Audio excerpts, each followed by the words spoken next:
What's up, YouTube? It's Anthony Castillo with you guys. So, this one is related to my three persons, okay? So, three persons. Do you remember that talk I talked about? There's three people that we usually encounter in this world, or it's better to look at it from a three persons point of view.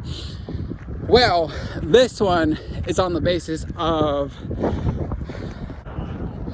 So, this one's on the basis of timing. So, now, many of you understand that, you know, spirituality there's various timings in life, right? When you think about, even in sport, I used to play sports. I used to play all different types of sports when I was younger. But I don't really play those sports anymore. I mean, I still like recreationally a little bit, and dancing as well. But anyway, there's timing, right? There's always timing for things. And because I'm not in a like business suit, you know what I mean? So I'm normally like on the fly at times with this types of stuff. But anyways, so timing, right? So you think about spiritual timing. We think about the timing of something, always waiting on timing, and even with time and space. So what does that mean? Well, we wait for a certain time and space to meet with something to happen, right? Even in physics and even in dance, there's always a timing, right? There's a tempo of something, right? You wait on a specific timing for a pirouette or something like that.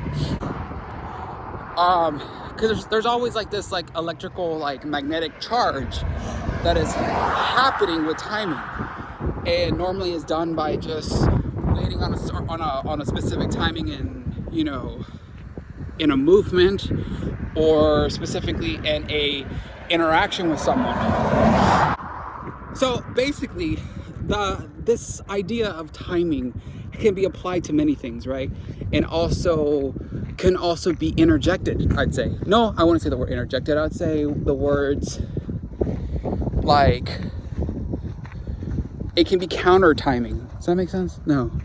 Yeah, well, you know what I mean. Well, anyways, timing. So when we think about spirituality, the way we speak and the way we inhale and the way we breathe, there's timing in everything.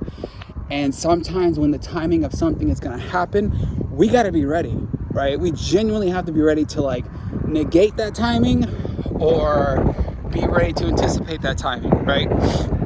So the reason I say this word timing is because it's going to be very imperative to understand that when that timing of something, right, even neural timing, we can use certain concepts to deflect or negate certain timing of certain things by utilizing certain mechanisms or tools in our back pocket, you know.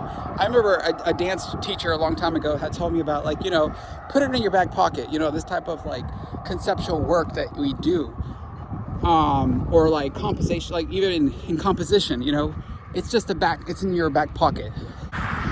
So anyways, guys, so that's basically what I wanted to just get on here and talk about, timing. How do we interject, or how do we deflect? There's different various words we can use to remove that timing of what you don't want, right? Maybe it's a look that someone gives you, don't pay attention to that look, right? When someone gives you a look like really like just like, what I'm talking about, right? The eyes can tell a lot about the way a person's looking at you. So there are tools to do that, right? There's tools to deflect the way a person's looking at you, because we ultimately, and that goes into psychology, but there's ultimately ways to remove that, There's timing in that. But anyways, I wanted to get on here and just give you guys that little bit of a toolbox, all your tools in your toolbox, whatever, to kind of just work with, because timing on a lot of things. Just think about a baseball player, right? When a person's about to hit the ball, they got to be in control of the timing. The timing is not in control of them. They have to be in control of the timing. So just wanted to give you guys a little bit of that. Well, hope you guys enjoy. Remember to subscribe, and I will catch you in the next one.